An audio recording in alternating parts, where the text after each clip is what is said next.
la saison 2022 pour avoir une offre la plus variée possible pour des food trucks, pas seulement au centre-ville, mais aussi dans les centres de quartier de notre ville, pour justement animer l'espace public et puis attirer davantage de monde dans ces secteurs, ce qui va aussi soutenir les autres commerçants présents sur place. Alors votre ville n'est pas la première en Suisse romande à soutenir ces food trucks, à montrer un intérêt pour ces restaurants mobiles. Pourquoi un tel engouement? Qu'est-ce que ça apporte au fond à une ville? Je pense que la vie se passe de plus en plus dehors, aussi suite au Covid, et puis il faut essayer de guider ça. Nous ne voulons pas un développement sauvage, nous ne voulons pas des offres bon marché dans le sens péjoratif du terme, mais une offre variée qui complète la gastronomie et les commerces sur place.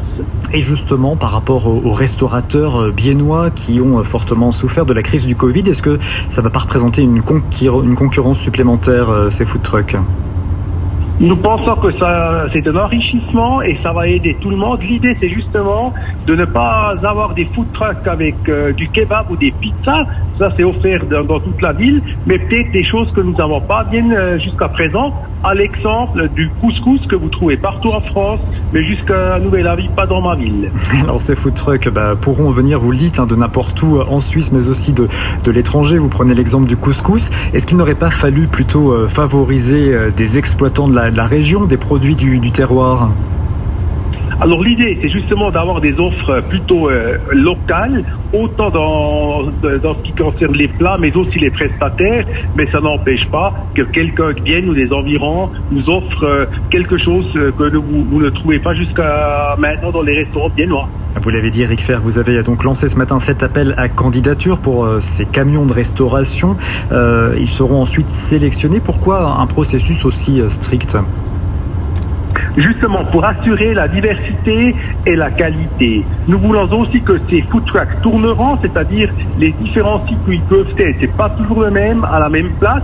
Ça contribue aussi à la diversité de l'offre et pour nous est important non seulement la qualité des repas offerts, donc de l'alimentation, mais aussi la présentation générale, par exemple aussi le véhicule qui est utilisé pour faire l'avant. Nous ne voulons pas des vieilles tables de camping et puis des centres bon marché pour ces food trucks. Et parmi les critères, il y a effectivement aussi ce mode de travail écologique. Est-ce que pour bien répondre à ces critères et au règlement de la ville sur le climat, il n'aurait pas fallu favoriser par exemple les plats végétariens ? Ça sera certainement une chose à prendre en considération lors de l'évaluation. Il y a actuellement peu de restaurants végétariens ou véganes à Vienne, donc quelqu'un qui se profile avec ça a certainement de bonnes chances d'être retenu. Et bien sûr, nous accepterons uniquement de la vaisselle recyclable sur ces food trucks. Merci beaucoup Eric Fer, maire de Bienne, ville qui va donc faire plus de place aux food trucks, ces camions de restauration, dès le printemps prochain. Rougeole, Oreillon, Rubéole,